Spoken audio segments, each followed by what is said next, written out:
Hey everyone, this is Bob Sorrentino from Italian Roots and Genealogy. Be sure to check us out on Facebook, our blog, and our newsletter and YouTube channel, and our great sponsors, Your Dolce Vita, Italy Rooting, and Abiativo Casa. And today I have a great guest who happens to be a distant cousin of my wife through her Puerto Rican roots, Valerie Evans. So welcome, Valerie. Thanks for being here. Thanks for having me, Bob. I'm so glad to be here.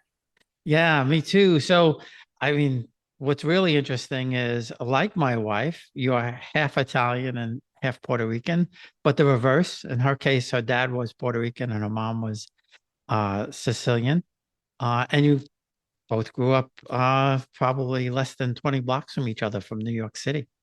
Isn't that incredible? It's such a small world. I find the more I do genealogy and DNA research, the more I'm amazed at how small the world is and how much we have in common with each other, no matter where we were raised or our backgrounds. It's amazing. So yeah, I grew up in East Harlem. And my mother was from Ponce, Puerto Rico. She passed away in 2019. And my father was a big question mark for a long time. I understood he was Southern Italian. So I was thinking, I was under the impression I was also Sicilian. But it turns out he was from, on his mom's side, a small town in southern Italy called Sanicandro di Bari, in Bari. And on his father's side, he's from Salerno. And it's been an interesting journey learning about who my father was, and my Italian side, and I then also researched my Puerto Rican side, and so I discovered I'm related to your wife, and I'm here to share my story because I feel like we as a society don't talk about that side of things so much when you have an unknown parent. Yeah, so I mean, is it okay to ask you what happened Sure. there with your father? Sure. So, like I mentioned, I grew up in East Harlem, and my mother had moved from Puerto Rico to East Harlem back in the 60s. And she was the first person in her family to do so. She came completely alone, and then brought over her siblings and so forth. And she was in a really kind of tragic accident. She was struck by a drunk driver. And as part of her recovery, she was kind of homebound for a very long time. And I feel like even though she was in her 30s, she was she was from the country, a rural Puerto Rican young woman, didn't really know, kind of America in the 70s, New York in the 1970s. And East Harlem, no matter it's the 70s or 2024, it's rough neighborhood, right? It used to be the biggest little Italy in the States at one time. And so I feel like she was maybe a little naive. And she, from what the story she told me, was she fell in love with this guy who, was really well dressed, smelled amazing, um, really just treated her well. It turned out he was married. Wow. Hmm. And, he gave her the story that you often hear: the wife is sick, and, just he's in love with my mom. And I guess they were involved for a while, and then she became pregnant. And that's where they kind of, butted heads because 1970s, very different climate than we're in right now. And so, he wanted her to terminate the pregnancy. My mom was a good little Catholic girl from Puerto Rico, who didn't have that same perspective. And so she decided to keep me. And she told me, and that was basically the end of it. However, a lot of people in the neighborhood seem to know my father. But because of the Italian, I would say Italian American culture, I know it stems back from Italy. There's kind of like a culture of silence. You don't talk about people's secrets or what they're doing. You kind of mind your business. Um, and so even though people knew my father, they would tell me, you are the spitting image of your father. It's like if Really? someone put a wig on your father's face, but they wouldn't tell me about my father. So for So you were still in, he was still in the neighborhood. I mean, this was, I grew up in the neighborhood. People wow. knew me as Mm. Vito's daughter, spitting image of him. But, and this is what I was going to say, I never met the man. I didn't actually know his last name because when you're growing up in that sort of environment, even on the Puerto Rican side, you know each other by your nickname, you know? And it's again, the similarities between the cultures is amazing. So, um, I knew him as Vito. I had no information whatsoever other than that, I knew he was older than my mom. I knew the age range. I had an idea of what he did for a living.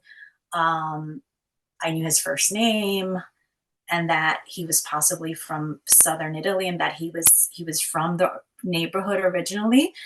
And so for most of my life, going going on those leads, um, it was basically impossible to find Vito in a sea of Vitos in Little Italy, right? Um, and But your mom, she knew his last name, right? Didn't she? so that's the thing. She thought she knew his last name. She even Oh, told me, more recently, before she was passing, when I kind of was able to find more information, I even asked her, like, why did you think his surname was, which he said? Like, did you just go on what he told you? And she said, no, I saw his ID. Now, my mom had dementia at the time. So you kind of have to take, a little grain of salt with some of the things. But the interesting thing about memory loss is that you tend to remember things that happened a long time ago better than you do more recent, right? So I kind of, as now that I'm older, now that I'm married and, I'm a mom myself, I feel like I have kind of a better understanding. I was angry for a long time because I didn't have the details and I kind of, I was angry at her. But now that I'm much older and I've listened to so many stories and, the plight of so many people, I see that um, I think she may have protected me in many ways. And then also, I think she was also taken advantage a little bit as well. Um, so she didn't, she thought she knew his last name. It turns out that was not the man's last name. So either he had a fake ID, he was using an alias. There are many things we can speculate on. And sadly, that's the piece that I'm still kind of struggling with, that I don't know the full story. I don't have all of the facts. I've always been driven by kind of like, I want to know him. I want to know what kind of person he was. I would, for a long time, I didn't know what he looked like. And so I wanted to see him and see my paternal family. And then the other piece was like, what actually happened between them? Did he know about me? Did they have a falling out? And he said, you go your way if you choose to do that. And I don't ever want to have anything to do with you.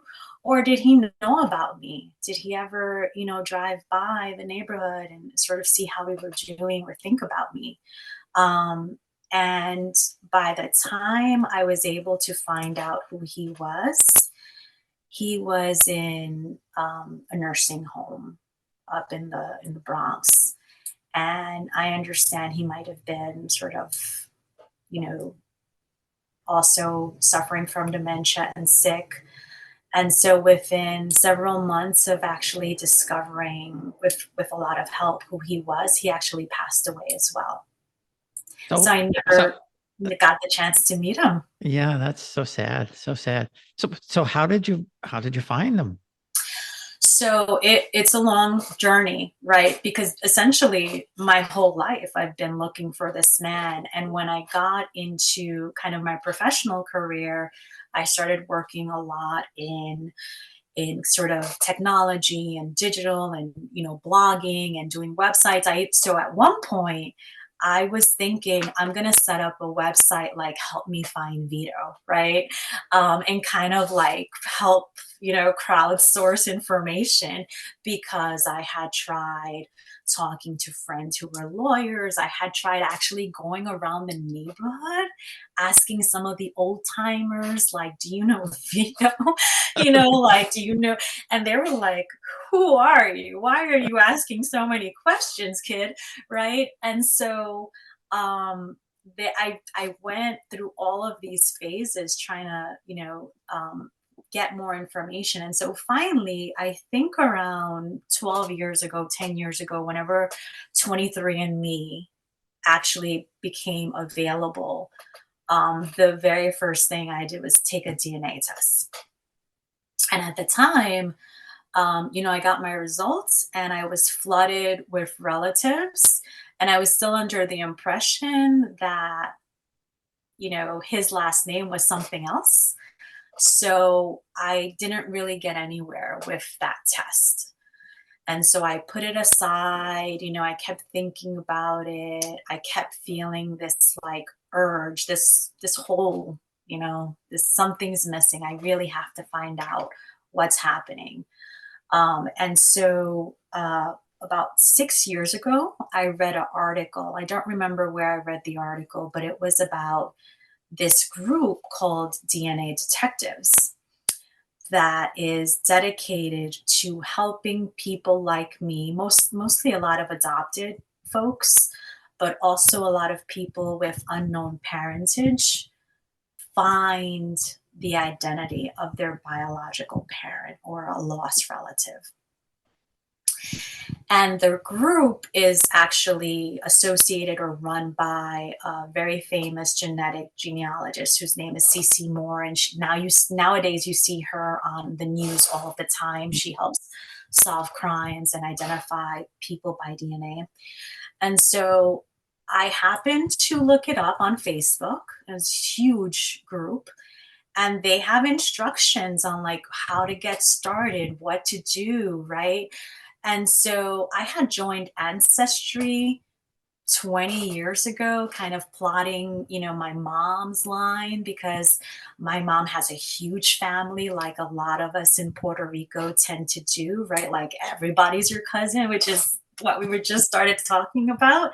And so I wasn't missing any family on my Puerto Rican side, but I thought it was interesting because when you come from Puerto Rico, you tend to have a very diverse ethnic background. So, the official story is that you're one third Spanish from Spain, you're one third African from the whole institution of slavery, and then you're one third indigenous from the Taino people who lived originally on Puerto Rico and across the Caribbean. So I took it as like fact that I was one third, like I was basically mixed race, even though you look at me and everybody's like, oh, you're Italian, right? Yeah. Um, Puerto Ricans will tell me all the time, like, I would have never thought you were Puerto Rican. And it's funny because I grew up in a Puerto Rican family in a Puerto Rican neighborhood. At that time, it switched over. So I started doing the research. I had joined Ancestry. I took the instructions to heart from DNA Detectives and I tested my mom as the next step. And I started exporting my results and putting them in all of these different databases. And little, I mean, like little by little, I started compiling one or two like people who had Italian backgrounds, not just Puerto Rican backgrounds. And what my results were flooded. I think I had something insane like 130,000 relatives with Puerto Rican backgrounds. So at the time, I was a very new mom. So I spent a lot of time rocking chair, nursing my son, putting him to sleep. And what I would do as he was falling asleep is I would take out my phone, and every day for 30 minutes or so or an hour, I would organize and sort my DNA matches. These look Puerto Rican, these look Italian. And it was like I was just going on kind of like, profiles and last names and towns and things like that. Just little clues. Still had no idea who Vito was. I still was under the impression that um, he might have been Sicilian, didn't have his last name, was totally thrown off by the last name he told my mom. And so, fast forward about a year or so later, I got a match that was, and I'm kind of skipping a part, but I did have one kind of informational clue that gave me an idea. A man who had known my father's brother gave me a lead, and he said, your father had a brother named Joey, and I used to hang out with him. He grew up on 121st Street. And I was like, okay. So I had taken note of that. So I was like, okay, so Vito's got a brother named Joey. We know that Joey could possibly be Joseph. Um, and so, I kind of kept that in the back of my head. And at one point, I found a match, and I traced it to a Vito and Joey, and I called up, I got in touch with the person who put the tree together. They put me in touch with somebody else. I actually called the man's daughter and spoke to her. This is like, terrible mistake. Like, this is when you get super excited and you think you found something.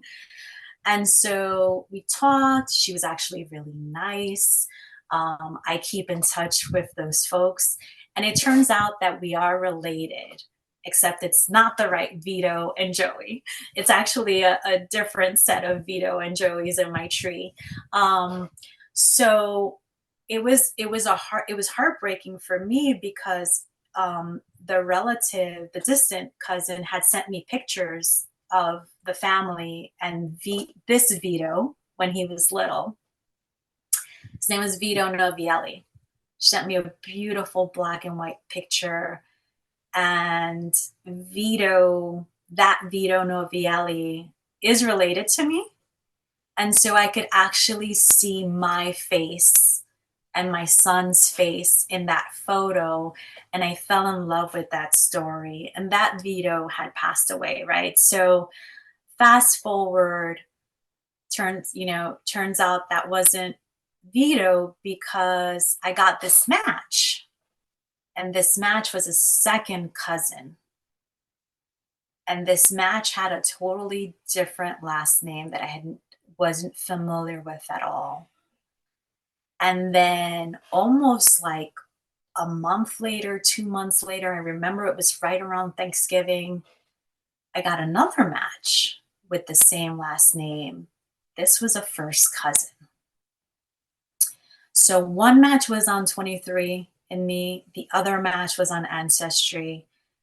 The first match, which was a second cousin, turned out to be related to the first cousin. That was his uncle. And the guy was, young man, kind of college aged. And we started talking, and he started telling me that, he was looking for information about his grandmother. The grandfather was a mystery. And we just started exchanging information. And then I reached out to the first cousin and he kind of ignored me.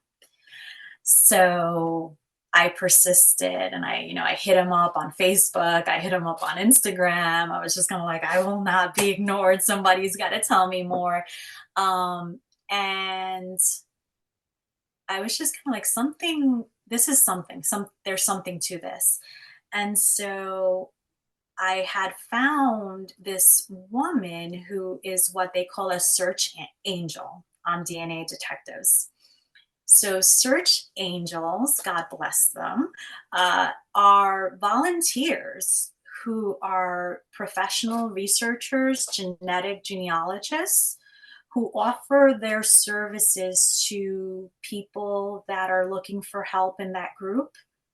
And they will basically overnight solve the mystery of their unknown parents or whoever they're looking for. And so I knew there was a person who kind of focused on Italian genealogy.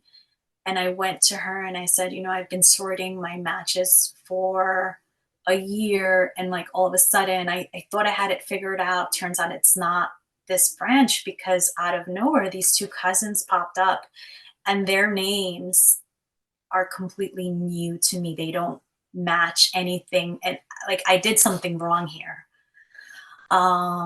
So within a couple of days, she was able to find out who my father was.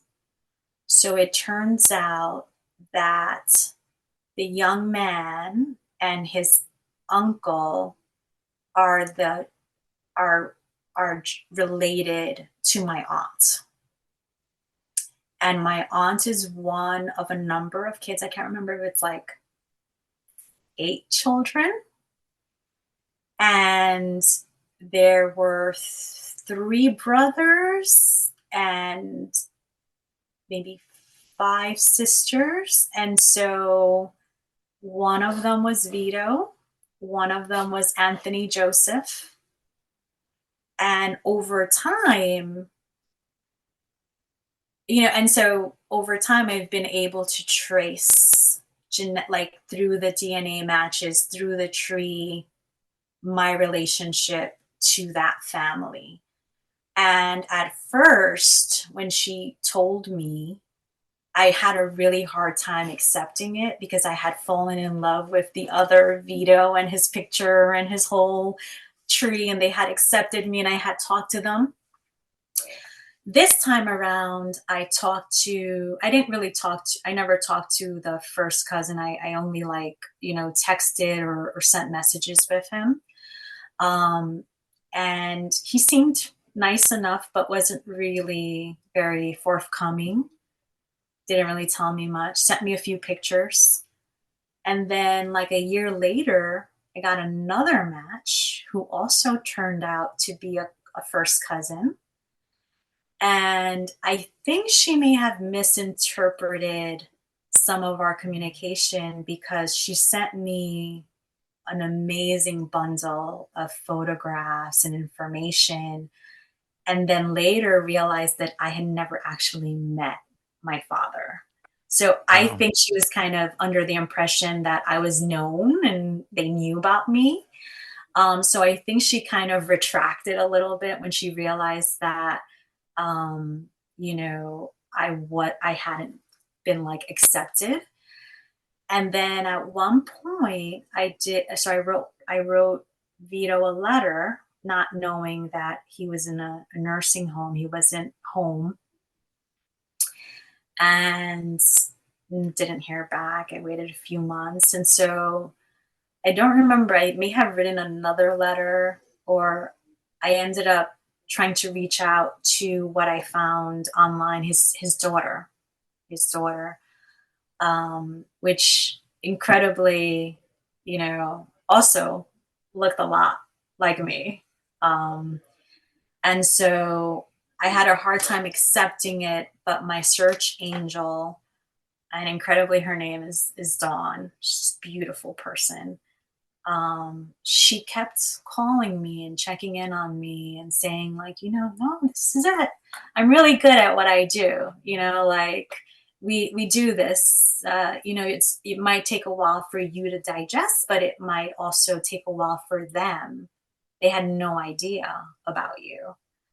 And so kind of talking to her helped a lot. And I ended up calling his daughter eventually, which I felt like, kind of putting the shoe on the other foot was a horrific thing to do to somebody, kind of pick up the phone and say like, "Oh, hi, I'm, the I'm your sister sister.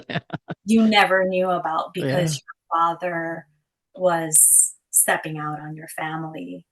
Um, but I also felt like I struggled with it for a long time, but I also felt like in this life, if you don't take the chance, if you don't take the risk or kind of go for what you want and what you need, you'll end up, on your deathbed with a bunch of regrets. Yeah. Well, this the same thing happened to Hmm. my cousin. Um, and she found the half sister the same way. I had been contacted by her first, and I said, well, she was on 23, and I Hmm. said, try Ancestry because there's a lot more people on Ancestry. And I knew she was a second cousin, and it's going through my mind like whose daughter is she? And so she did it, and it just so happened that my cousin Larry, his all three of his children had done Ancestry. So as soon as it popped up, I contacted my cousin and I said, "Did you see?" And she said, "I saw." I, but they they uh they contacted each other very quickly, and they my cousin was shocked. Donna was shocked, but she said it wasn't her fault. You know, uh, and I don't know how much they talked, but I'm pretty sure that they met, and and you know Yeah. and I asked her, "Did you know anything?" And she said the only thing she remembered when she was maybe like 4 years old was her mother crying in the bedroom for like 2 weeks. Mm. So it somehow came out, you know. Um, but now did your sister she was in the neighborhood, yeah, when you were So growing up? We'll be right back. Experience Italy like never before, traveling with a scheduled group or create your own bespoke tour with friends with philitaly.com. Pack your bags and follow Phil. That's www.philitaly.co.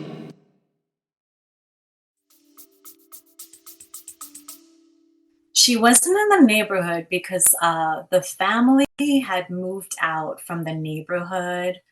And I guess he used to still drive back to kind of visit his friends and, kind of hang out or do business. I don't know what was going on that side of things. But when I was a very young child, like elementary school age, there were still plenty of Italians around and had Italian businesses. So, my sister, who's from my older sister's from a separate relationship, we used to go to every Sunday to the Italian bakery. Like I have some Italian kind of heritage because I grew up in an Italian neighborhood, but I never really felt Italian because that whole piece was missing. I felt very Puerto Rican, which is kind of ironic because when I've now I've been to many places. I was in Munich in Germany, and somebody said, "Oh, you're Italian. You're like the uh, what is it? Architect. Like if somebody drew an Italian girl, like this is what they would draw." Um, and I thought that was so funny because I was missing my whole Italian, heritage. Um, so I find it really, and I find it really interesting, and I've been driven by kind of reclaiming that information, and then also diving into my mom's side as well to kind of reclaim some of that information that has been lost. There was a big fire in the church in Ponce, and all of the records that they kept, and the Spaniards kept excellent records. Yes, they did. Hmm. They Yeah. were completely lost. But I also later on was able to hire in locally a genealogist who helped me trace my mother's line all the way back to like the 1300s. And so what I find really interesting, and I want to write a book about this one day. I know you're the guy to talk to. Um, uh, is that the reason a lot of us are so related, distantly related, is that we all stem from the same group of people, the founding folks who came over and set up shop in Puerto Rico. Um, we all stemmed from those branches, and so very distantly we're related through that lineage. And so he traced my roots to Christopher Columbus, the founding governors, even as far back as the conquistadores of the Canary Islands, right? Yeah. And so, as an Italian American, being able to say that I have some connection to Christopher Columbus, but it's through my Puerto Rican side, is like mind blowing. Well, yeah, and that's, it's funny you mention that because I traced Marion back to the first governor. I don't remember his name now, but I traced her back as a, descendant of the first governor, and back to Spain and all of that. And her father was actually born in the Dominican Republic because her Mhm. grandfather had coffee and sugar plantations in Dominican Republic and in Puerto Rico. So he obviously had some money, but he also he liked women a lot. Her grandfather. He had three separate families. Her father was from the second family, and Yeah. then she actually has aunts that are younger than her through her grandfather, and he lived a very long time. Um, but she said that every Sunday her grandfather in Puerto Rico would dress up and go visit his second wife, her grandmother, in Mayagüez, Mhm. because that's where they lived. And you know, same thing, incredible. And like you said, she's got, I don't know, boy, she's got like 10 or 12 different nationalities in the mix, Yeah. mostly from the Puerto Rican side. And I think every Puerto Rican has done ancestry.com. Italians don't do it, but Puerto Ricans, for some reason, all do ancestry. And I'm hoping that changes because I saw some of the ancestry folks.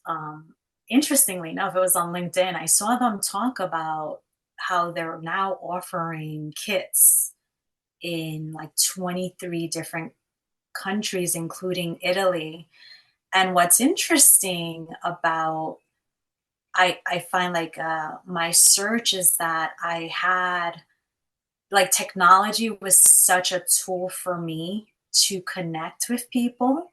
So for our anniversary next year, my husband and I are planning to go for a family trip back to San Nicandro, the Yeah. Bari. I have found living relatives through my grandmother, who I'd never met. I have been able to get in contact with people back in the little tiny village that time forgot. And I have also we met through this journey. I met someone incredible who's been documenting and digitizing the records from that town for most of his life. And so he has a website. It's called bodyancestors.com.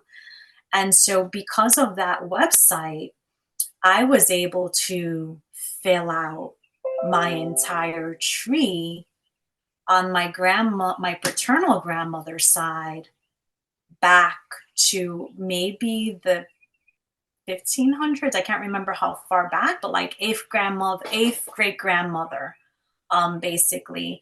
And it's all thanks to that man's work, and he's put it all online for free.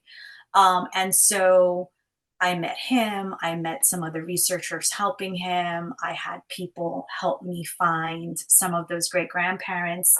And it's just been incredible how generous people are. And so even though, kind of going back to talking to my half sister and that, Vito's children, even though I guess they haven't found it in their hearts to accept me or embrace me as part of their history, I have found this incredible community online that has helped me find the information I needed regardless. And so I was able to see my father's face. I was able to even find a photo of my grandmother and her mother online. I have been able to, every time I get a new Italian match, if it's above like 20 um, centigrams, I can't remember what centimeters, I can't remember what the CMs, Yeah, centimorgans. Morgans, I think it is. Yeah. Centimorgans, yeah. It's like, it's not centigrams, that's another measurement. If it's above a certain amount, even if it's a tiny amount, most of the time I am able to figure out where on my tree they belong and figure out the connection. And what I've been doing is that I have my profiles online. Anyone who emails me, anyone who is looking for information, I share what I have. I always respond to people because I want to pay it forward.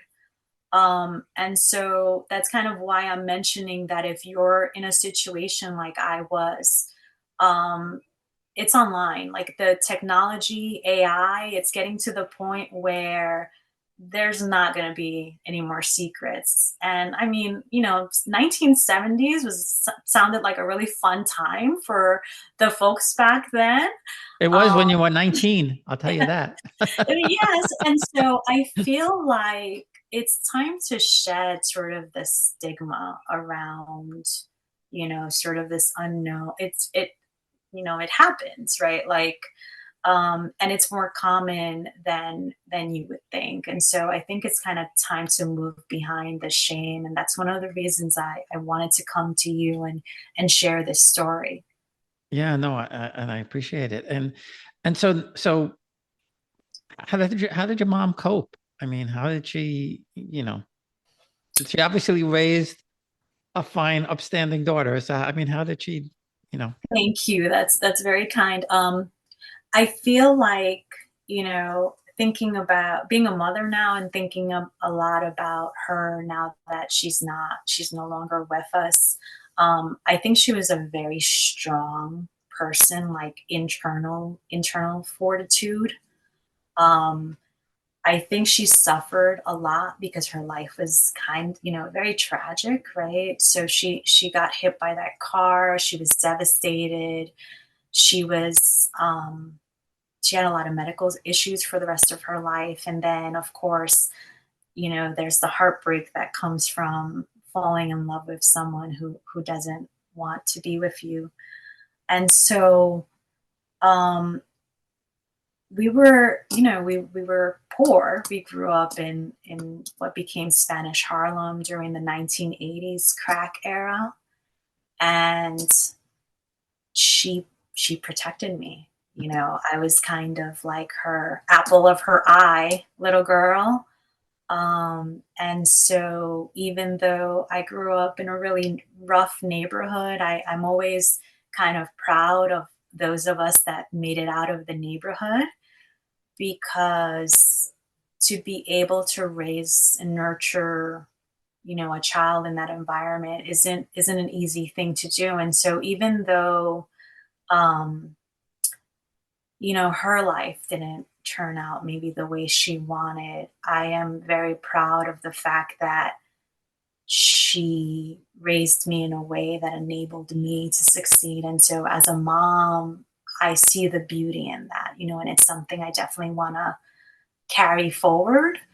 And I also think about these ancestors, what it might have been like for my grandmother, who was 19 when she came from Bali, right? And I've researched the journey. And so I understand that many folks walked from their village. If they were lucky enough to have like a mule or donkey, like they were able to put their bags or, and make that voyage. Um, but a lot of them walked to the port in Naples. And then it was a 2-day trip in not great conditions. And then they got here. And I can't imagine moving to another country,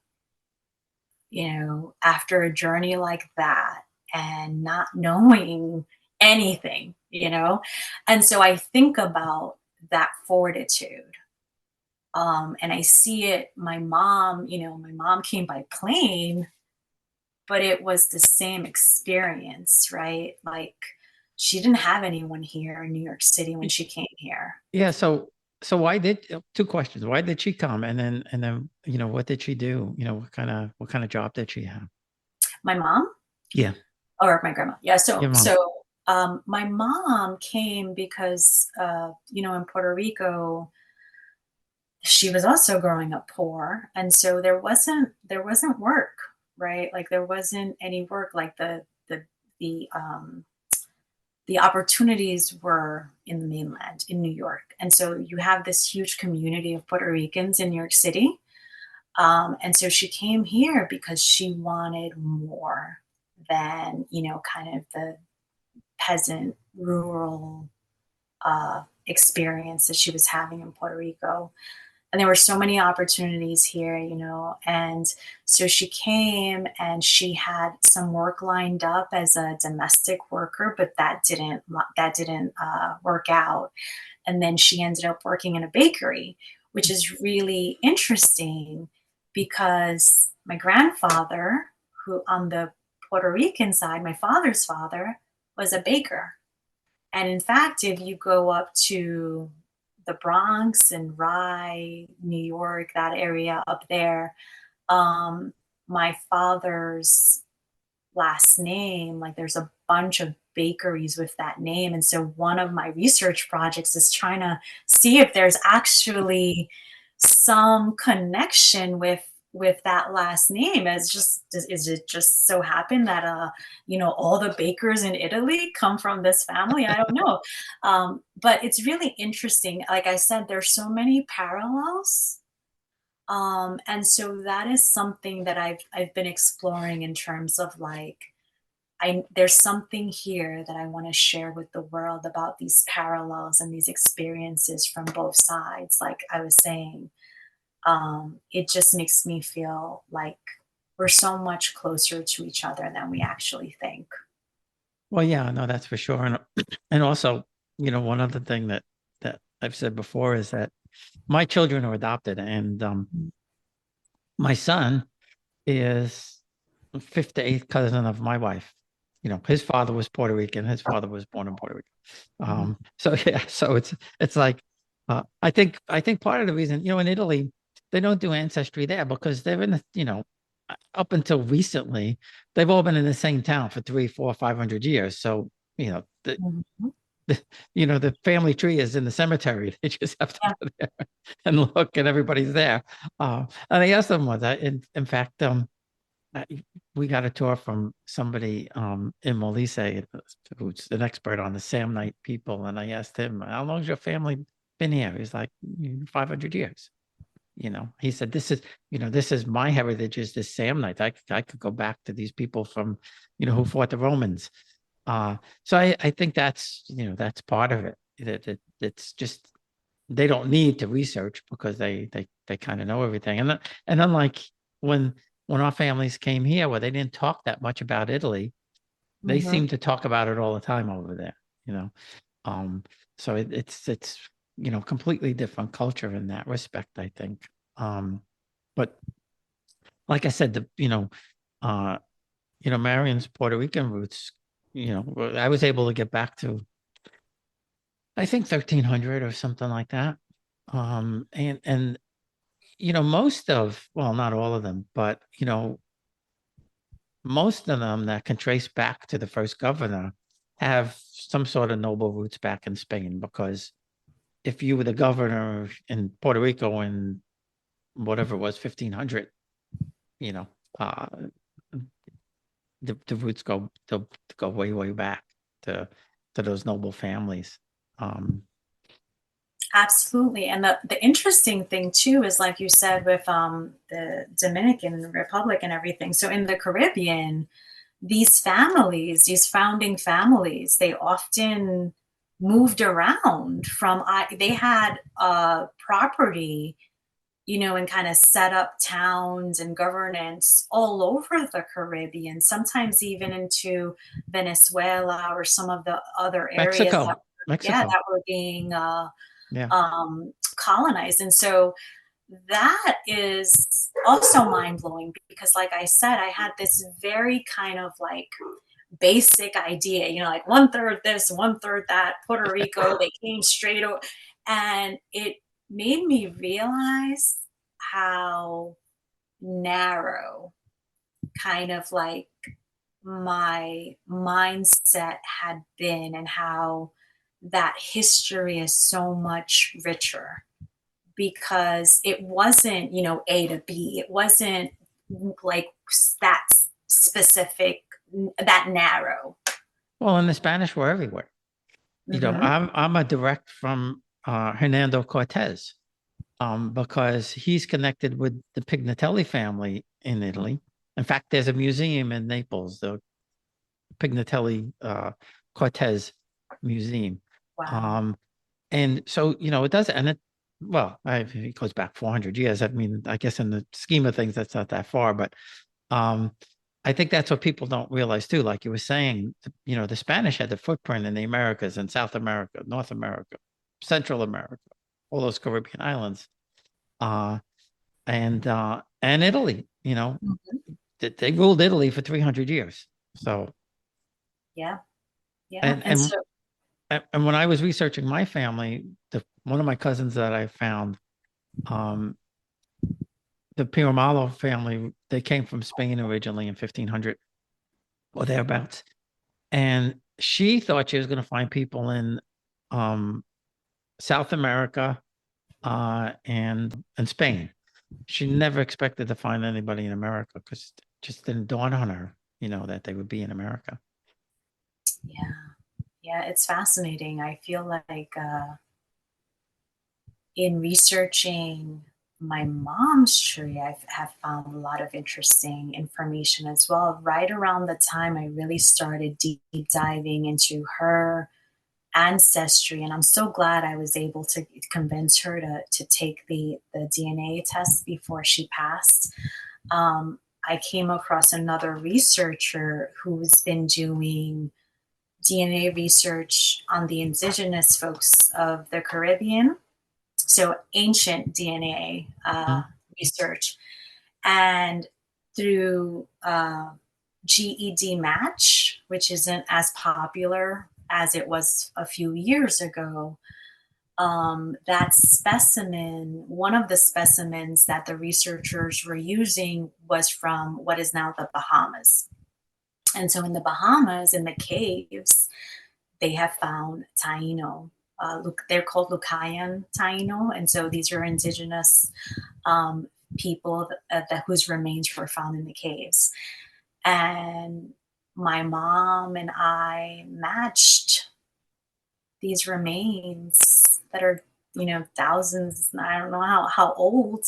Um, and it was incredible to actually find proof of that relationship, and like I said earlier, not in Puerto Rico, but in the Bahamas. And so it's really given me a lot of things to think about in terms of like how our people have moved around. And so how what we think of nation and states and borders, it's like it makes sense right now, but in the long view of time, it's completely irrelevant, Yeah. Try right? try try My True Ancestry. I think you could send it there for free, and then you could, but what they do is they go to archaeological digs, Mhm. and then they match you to those different places. So you might get some interesting stuff from, Italy, and then also from, from the Taino, population, because they pretty much do this from all over the world. And it doesn't say that you're related to any of these people, but it kind of gives you a sense of where they were. And then they also do, if you don't have it, you probably do, but if you don't, they also do the haplogroups for the mother line and father line, Mhm. which is pretty interesting for anybody who cares to know that stuff. And I was amazed because um my mother line well, you would only have one. You would only have the mother line, but my mother line is almost 95% from the Caucasus, even Yeah. though as far back as I know, they were in Italy. Yeah. So it's very, that blew me away when I saw that. I was like, how could this possibly be? But that's what it is. It is what it is, I suppose. Um, so now I know you have a website, and I think you also have an Instagram where you put some of your stuff out there, right? So if people want to look into that, where would they go? Yeah, so a lot of my social media accounts are under Literanista, which is what I used to blog under way, way back. So I've been blogging for about 2 decades. Lots of talking about these topics. My degree is in anthropology, and I love reading and researching and writing. And so you'll find me on social media under Literanista. My website is now ValerieMEvans.com. And when I started doing this research, like I mentioned, I thought it would be interesting to do a curation of Italian American photographs and stories. And so I have that under Instagram, Italian at a glance.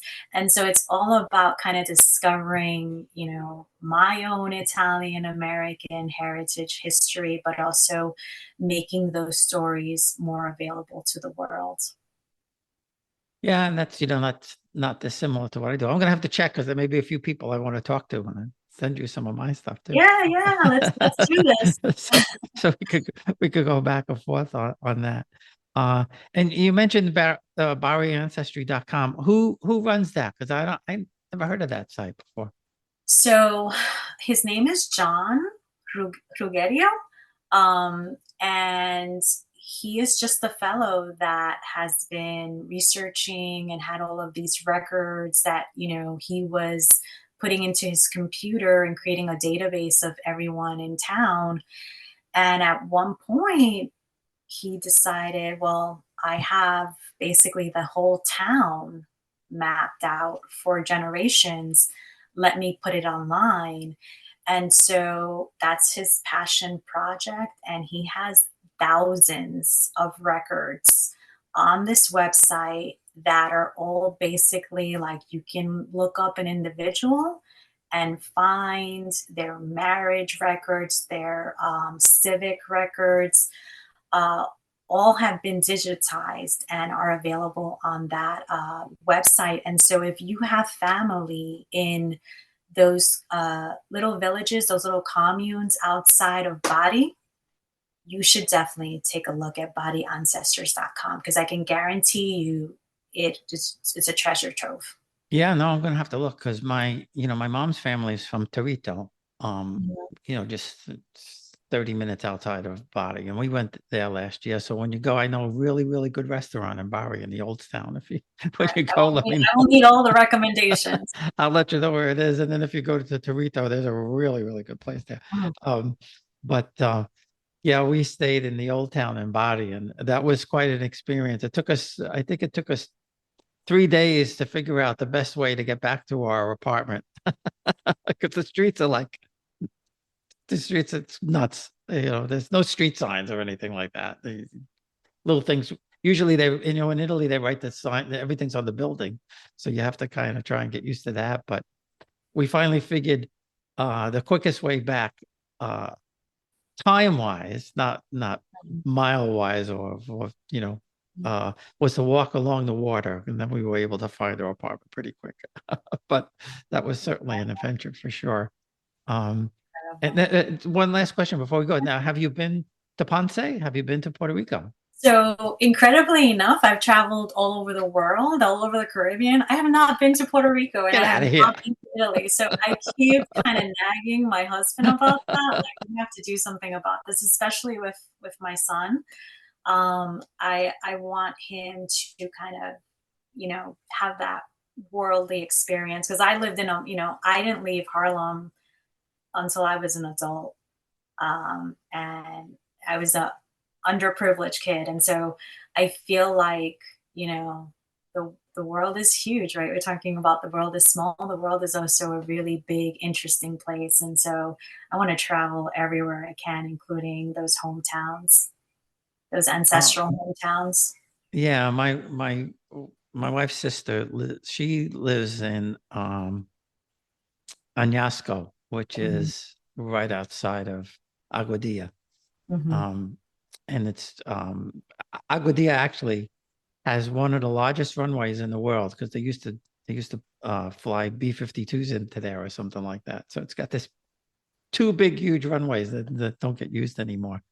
But yeah, it's pretty nice stuff. I mean, the beaches and everything certainly, as you've probably been told, are incredible. But in the research I found, she does go back to Ponce at some point in time, because that was probably, I guess, outside of San Juan, Mhm. the biggest city in Puerto Rico. So, a lot of those people were there. And we did actually get to go to um, one of the plantations up on the mountains, coffee plantations that her grandfather owned. It's not working anymore, Mhm. um, because they don't. That's the sad thing about Puerto Rico. I don't get it. I don't understand why we never made it a state a long time ago, and B, why we don't. Why the states doesn't use it to to to build stuff, to do things. I mean, it's blows me away. It just Yeah, blows me I away. mean, there's so much there, and it there's so much there to unpack. But I was just thinking as you were talking too, that one of the areas I like to think about and sort of explore in the research too, that I can't get over. And I know we're about to wrap up, but it's this idea of, if you look at the travel and leisure, all of these Lonely Planet, Puglia and Ponce and Puerto Rico are like the top destiny, travel destinations, the most beautiful beaches in the world. And I think about our ancestors, La Miseria, and struggling, and like they were fleeing these Mm, places. And here we are generations later, trying to make our way back, and they're kind of, for a lot of people they're out of reach, right? Like we're talking about, Buglia and Barry, have become kind of like the influencer. You just see celebrities, everything happening there. And it's just so interesting to me. And so, it's all kind of cyclical, and has a lot of relevance. But yeah, I can't wait to go to Bali. I definitely have to go to Puerto Rico. Otherwise, I'm getting my Puerto Rican card revoked at some point. I'm not even a New Yorker anymore, so I can't even say I'm a New Yorican. But yeah, this has been great, Bob. There's so much that I wish we could talk about. There's so much there. well, we'll have to. When you come back, when you go to Puglia and you come back, we'll have to do another one. Definitely. Well, thanks again. I really, really appreciate it. Thank you, Bob. Thanks for having me.